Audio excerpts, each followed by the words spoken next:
think I'm good now. Yep. Cool.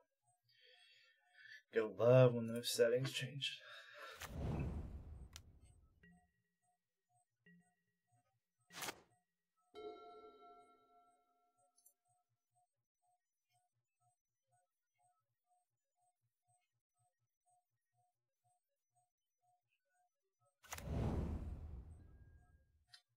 So we seem to be playing Morningtide or some kind of variant.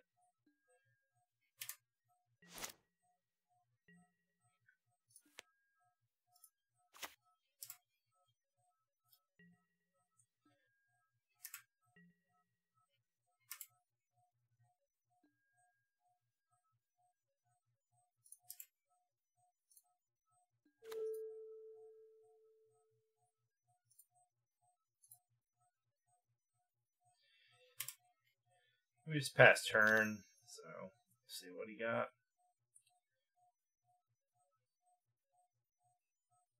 Not expecting much. Electro Dominance. So we know he's playing. We know he's trying to cheat something in. So we'll just go ahead and snare this. So the biggest concern, like he could be doing Rhinos, he could be doing As Foretold. He could be doing, I mean, it's hard to tell what he's playing, but we know he's trying to cheat something in. Yeah, As Foretold. So, and then he plays Crashing Footballs. So, yeah, this is like his perfect start. So he was going to get this Rhinos no matter what. So we just need removal here. So, removal that we didn't get. We can hold up Snare here, which might be beneficial to do. I don't think so because the As Foretold isn't. He's probably not playing 2-drops other than the Electro Dominance. So he's not playing Cascade. He's not playing the Cascade version of the deck. So. We know that for sure. So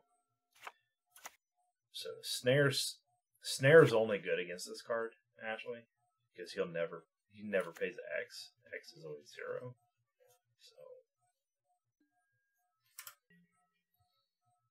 So we're just gonna take our medicine here.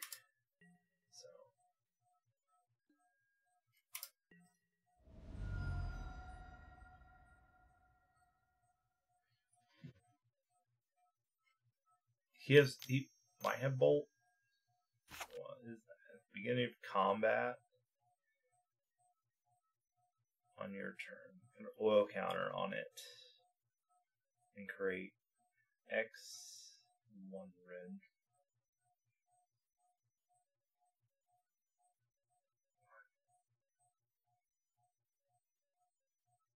Okay.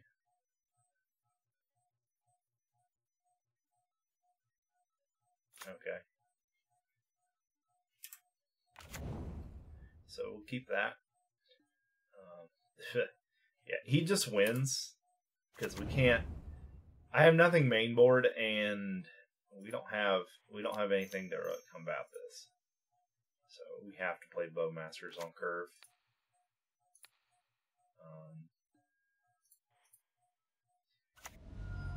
Because if 3 of these come through, then we just lose. I could untap Sleepy there too. Yeah, we lose. There's no coming back from this.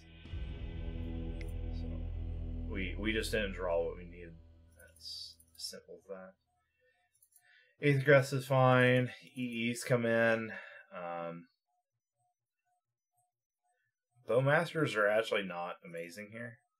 They're amazing in the sense that if he's playing like Divisions, it's fine. Put Damnation in. The Needle, I don't think we need Needle for anything. Yeah, I think Spell Snare goes away.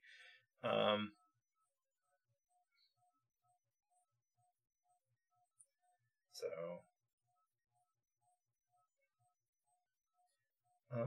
Yeah, we just need ways to kill stuff, so. And bounce is great here. Maybe a sleepy out. Maybe. So. Bitter Blossom might come out too. But I think we're good here. I think the Bowmasters just don't do enough. So they keep him from drawing a bunch of cards, but he's not all about card draw. He's not about draw go. He's not cantripping all the time. This is a great hand if we had land to cast it. Like these two and a Damnation and then Blossom. Like if we had one more land for the Snapcaster, it'd be perfect. Okay, we'll keep this and we'll throw back with land, probably. We'll throw back the pathway, I guess. So we'll Blossom on turn. The reason why you consider like taking out Blossoms in this matchup are just because it's a slow clock and we can beat them other ways. So yeah, he plays this. So and he's probably playing like Restore Balance and stuff like that because he's playing this. This signals Restore Balance. If you guys go back a long time ago, when Restore Balance was first printed, it was used in this because they have artifacts, so they don't have to sack anything. So we're gonna slam Blossom. This is also a reason to like cut Blossoms here, is because now we're open for a turn. This turn 2 might be important. So we'll see. But we have plenty of interaction. This Blossom, if he does nothing this turn, if he throws nothing on the board, this will be an easy game, I believe, just because of the setup we have. You know, three counter spells plus this. Yeah. So Preordain. Well, what is wow? Sure. So he does have the cantrips. So Bowmasters is great in a lot of ways. Don't get me wrong. But the reason I cut them here is because I thought he wasn't playing so many cantrips. So he bottoms both, takes a random off the top. So can't do much. So yep. And this is what we see, the Greater Gargadon. So suspend 10, he sacks artifacts, creatures, or lands, and he removes time counters off this, so it comes off suspend. It is the thing about this card, you can't sprite it like the other suspend cards, or it costs nothing, so sprite is like lethal to it. That does not work here. Because the card actually costs 10. So but we have an active Bitter Blossom going, so we'll eventually be able to do whatever we need to do. Yeah, this EE goes on 0 for... We'll just go ahead and slam that down. It could go on 1-2, but we're stacked. We have a bunch of counter magic in hand, so we're good. We're gravy. So we expect him to play like, you know, Force Negation possibly, but he's not really the deck to play that kind of style, but it does help him out a little bit, especially if he has like 2 As Foretolds.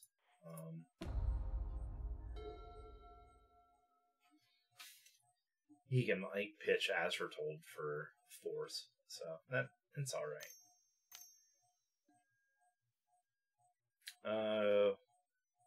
Question is, do we allow it? I think we do. We don't want to. The thing about Expressive Iteration is it's not game breaking. It's the worst cantrip in his deck probably, and at times it's like the best. So late game Expressive Iteration is game changing, or can be anyway. You know, if we were a turn or 2 away, I would consider counting this, but we're not. He's so far away. So he spends another Greater Gargadon. So, and we just chill here. So we have protection from rhinos. We can deal with at least one, and then we're just gonna ride on counter spells. we need another land. So that land that I gave up. See, I gave up that land thinking we'd be in this position and I'd draw something like over the next 5 turns. You know, draw another land to keep. You know, I valued the spell more, and now I'm in this position where I might have given up this counter spell for it. So I think keeping Sprite, knowing what he's playing, Sprite's too valuable. So yeah, we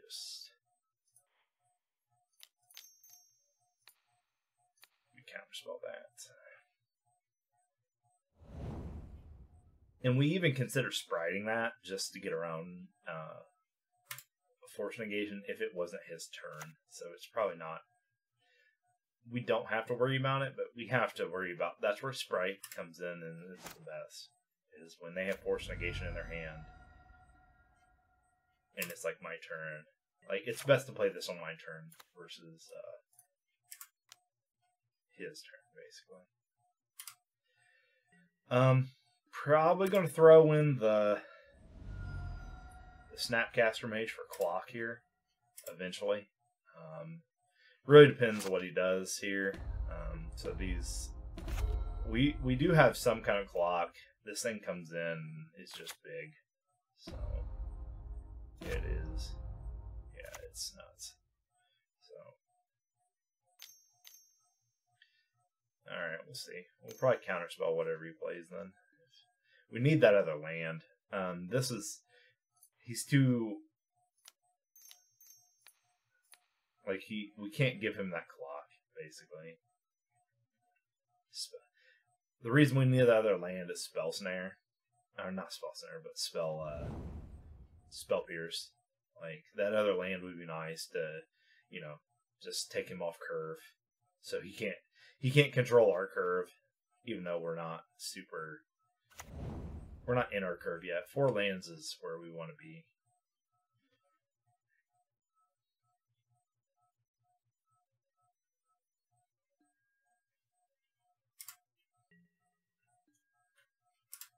All right.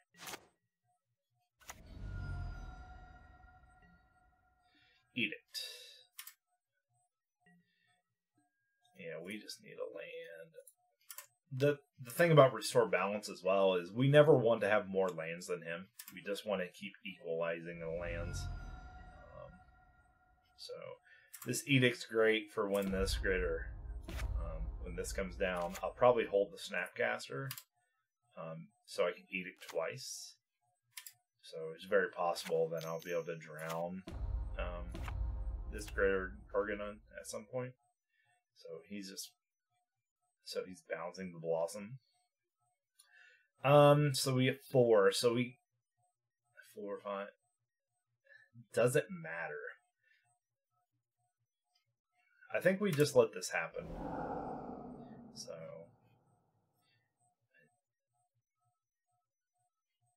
And we let it happen because we're swinging for 4. So, you know, he's dead in 3 turns, regardless. And whether I swing for 4 then 5, you know, that's still 9 damage. He's still done in 3 turns. So, I mean, he's going to create this. I think this is a bad card choice. Trample Haste. So he's probably going to put a bunch of counters on it and then make some huge dude.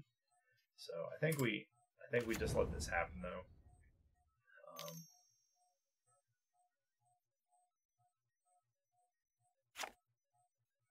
I don't really care about now that we counter. So, and we'll just, do I drown it? I think I just Sprite this. So this is where that other land really comes in. So, yep. So he just concedes because we just have a bunch of stuff. If we had another land here, we're really in control. Like if we have another land, I actually consider letting this Electro Dominance resolve and then popping EE. Like I really do. He's probably going to play Restore Balance right here. And that's probably what's going to happen. And I could even let him play that Restore Balance just to get it out of his hand, which is probably the better play here. Because he'll restore balance and then he'll make a dude, and then he'll just have that dude to swing with. So that's kind of what he's trying to do. He's playing that card to delay a creature so he can restore balance first and then play a creature.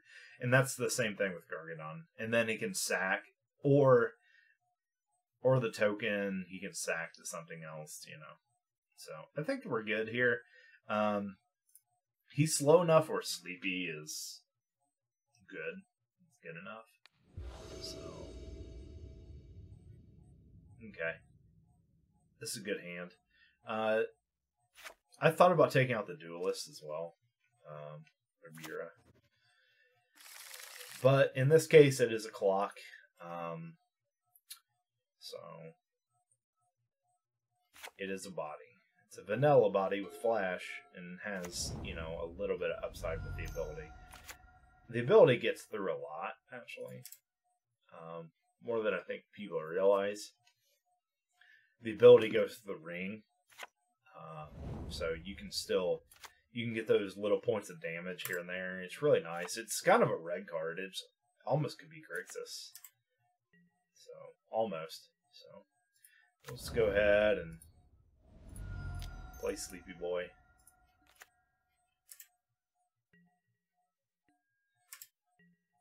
So, we get another Borrower. We'll play the Otawara. So, to get double blue. With a counterspell if we don't get another blue source. Yep. So with the bounce stuff, you know, when he restores balance, we can like bounce our own things and stuff just to save them, or make him sack things. You know, that he doesn't want to. So.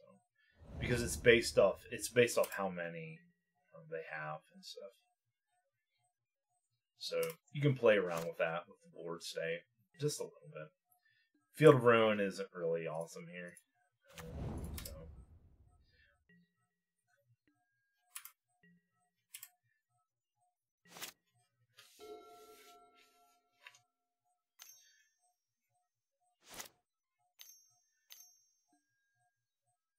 We let this hit like I did last time. So if you throw a counterspell at Expressive Iteration, even Spellsetter Sprite, it's not going to do anything for you here. Like he's ramping up into something else. We know that, but he's not doing it. It's at this point he's playing bigger and better things. But the Spellsetter Sprite needs to hit something that's for free, like a Rhinos or Restore Balance or something like that. So, and we have 2 Borrowers for, this is interesting. Yeah, we'll just go ahead and let him do that.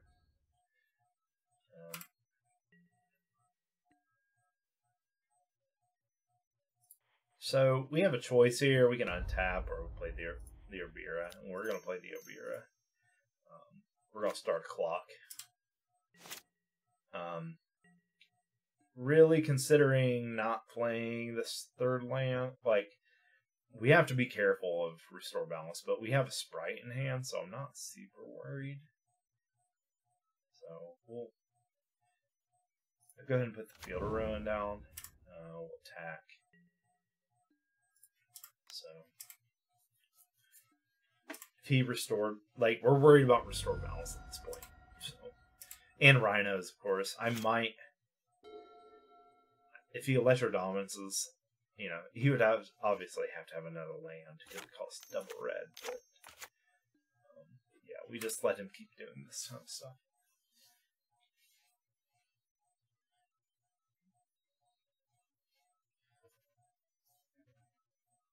Yeah, we're just waiting for a free spell. That's it, and then we'll counter that, and then we should have a board presence at that point to be able to do whatever we need to do. Okay, he found a land that he needed. So he has double red now. We're going to untap Sleepy. More than likely. Unless he just plays something just outrageously good. So.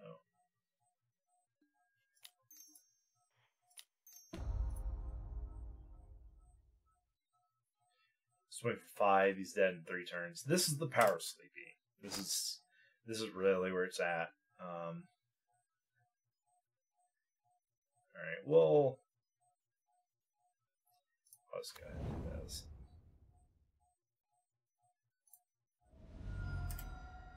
You know, it's turn 4, and we're swinging for 5. Like, this is where we want to be. This is, you know, we've had protection that he can't do his game plan this whole time. So, and we have 2 counter spells, you know. And then if he does Rhinos, I might even let a Rhinos resolve, because I can literally bounce both of them. So, and then if he wastes a turn and then I have 2 more, he has to get through all of that. Like, we're sitting good.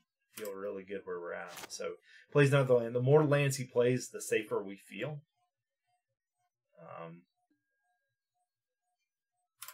So we'll attack. I may not play this Delta.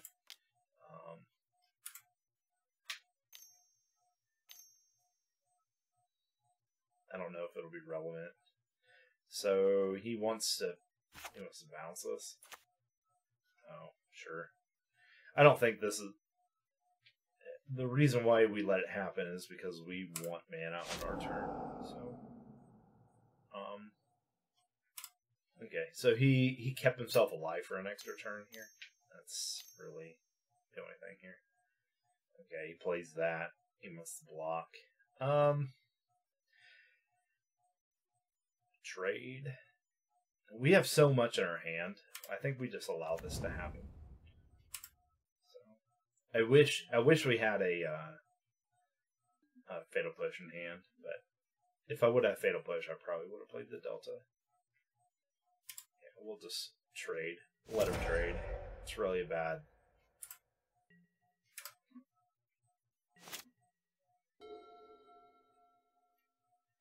Bad scenario for him.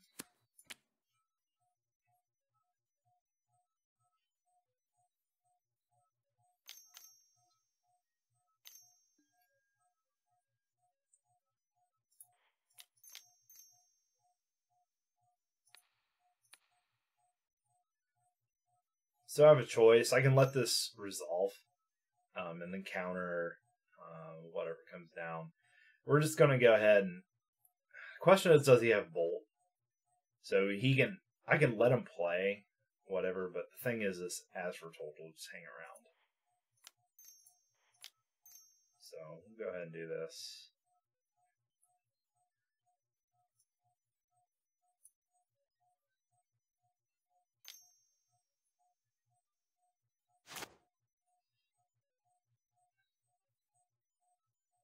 So if he has Bolt, he'll get the As Foretold, but like I said, we have double Brazen Borrower to handle our Rhinos. We have equal lands, so Restore Balance isn't going to do anything. Okay, so he's... What is he targeting? Counterspell again? Does he not? Okay. That works, I guess.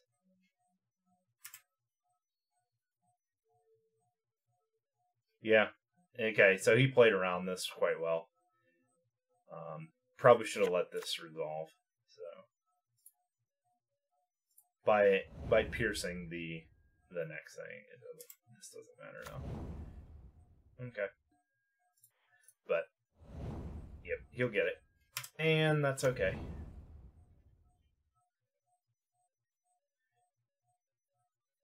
So here's Rhinos, yep. And next turn. But the good thing about this is he just used both Spell Pierces. We're going to be able to balance both these Rhinos. So, you know, we're quite happy here.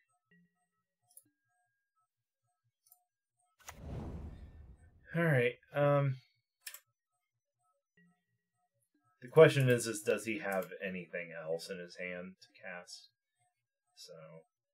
So, and now I feel bad for not playing the Delta there, because I would have double bounce, and I might just bounce one of the Rhinos here.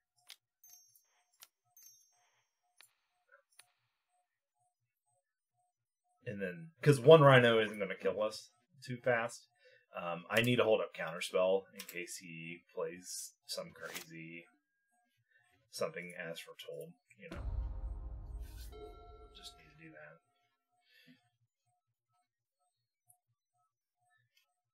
It's kind of tough. Like, you don't know when to play lands sometimes. You don't want to get too far ahead in lands because you don't want to run into some kind of craziness. So I think taking 4 here is a safe approach here. And I can bounce this, or I can play Abira, which the Abira puts me on a clock here, which is good. So I think I'll bounce. Nah,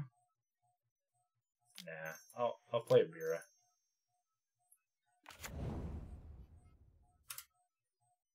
So it's not going to hurt us, though. And then I'll probably I'll just bounce here. Because I don't want to do it during his turn. I don't want him getting another Spell Pierce. So, and then put him on a clock. So he has 3 turns.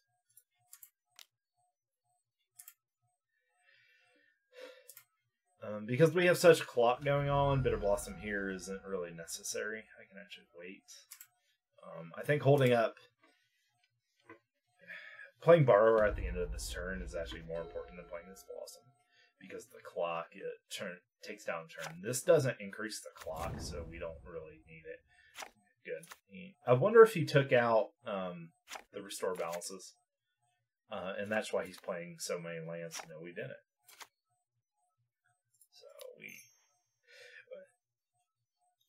So each player chooses number of lands.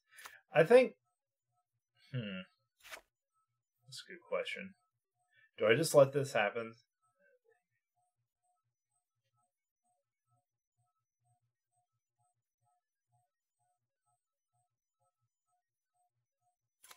I would have to discard a Bitter Blossom. I could let this resolve and then just play the Borrower and then keep this up because we're not going to lose this game.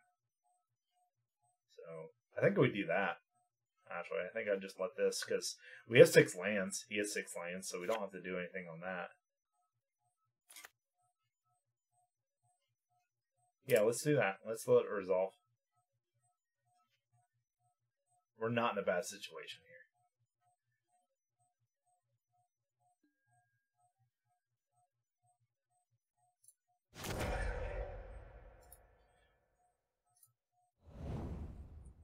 Oh, I did not. I clicked the wrong one.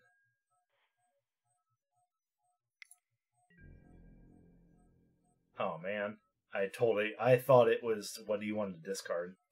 Oops. Okay. Well, anyway, that's a mistake by me. Just a misclick. Obviously, the Bitter Blossom goes in the yard.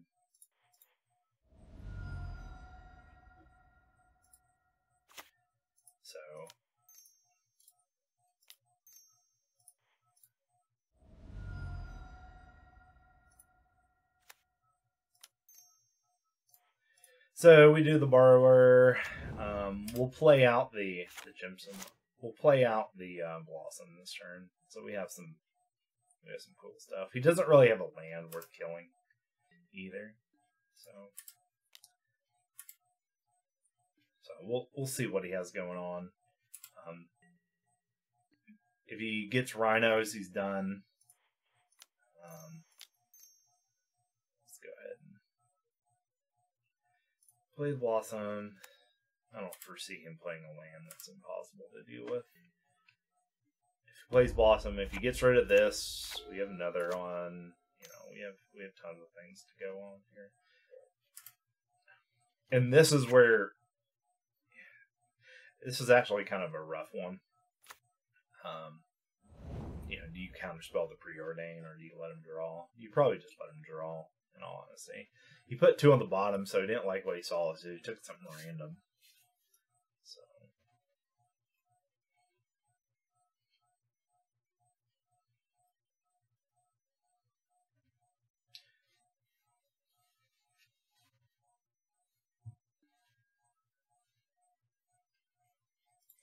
Yep. So it's unfortunate. We're not going to play out just in case he has, because Electro Dominance does a damage to something, so he could just do this. So we'll end up winning the long game, and now we probably just win, just right out of the gate. So unless he has double burn spell, and we could play the long game here too. I don't have to counter anything he has. Let's see what he does. Oh, he wants to bounce. Countering this is actually worthwhile, I think. So, we'll see.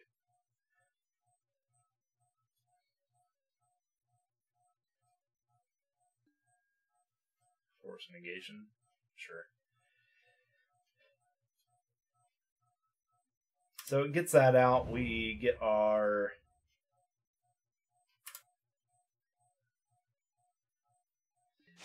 So now I have a question of whether I just As Foretold, because now he can start casting other stuff like this.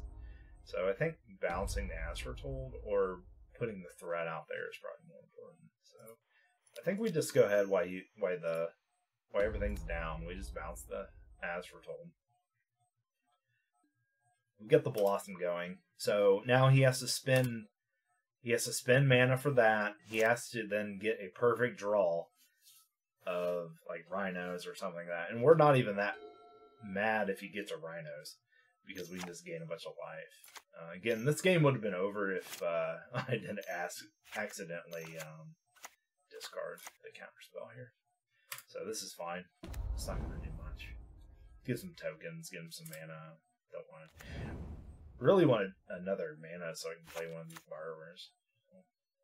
He's probably worried about replaying the As Foretold.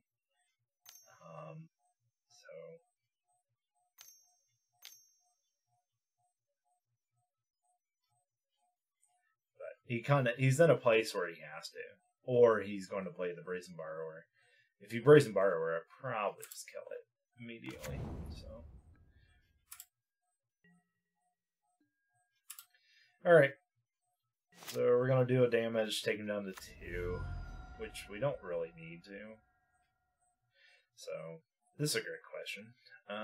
Do I opt or do I hold up double borrower? We'll opt. I think we're at a point that we need. Well, that's good. Gives us just more options. We're going to play this for nothing. Yeah, we'll do that. Play this for 0. I wish I could play it for 3. That would be amazing to blow up both. But 0 will have to do. So double borrower is probably good here too. So he's not going to block this more than likely. He'll block next turn, but he'll have to handle the extra borrower and get through the March of Resh Sorrow. Which the other thing about March of Resh Sorrow is me gaining at this point 1, 2, 3, 4, 5, 6. 5 life is relevant. Me going up to 13. Instead of being at 8, this is a gargantuan, nightmare, because he can't one-shot me. So him getting an extra mana here doesn't mean anything. So the 2 damage is kind of hurts. But yep, and he concedes. He didn't get anything else. So what else we get? Okay, our next draw is Sheilred's Edict. We have so much going on for us. Like I said, if we didn't accidentally discard the counter spell, which was clearly the play earlier, instead of the Bitter Blossom, we win this easily.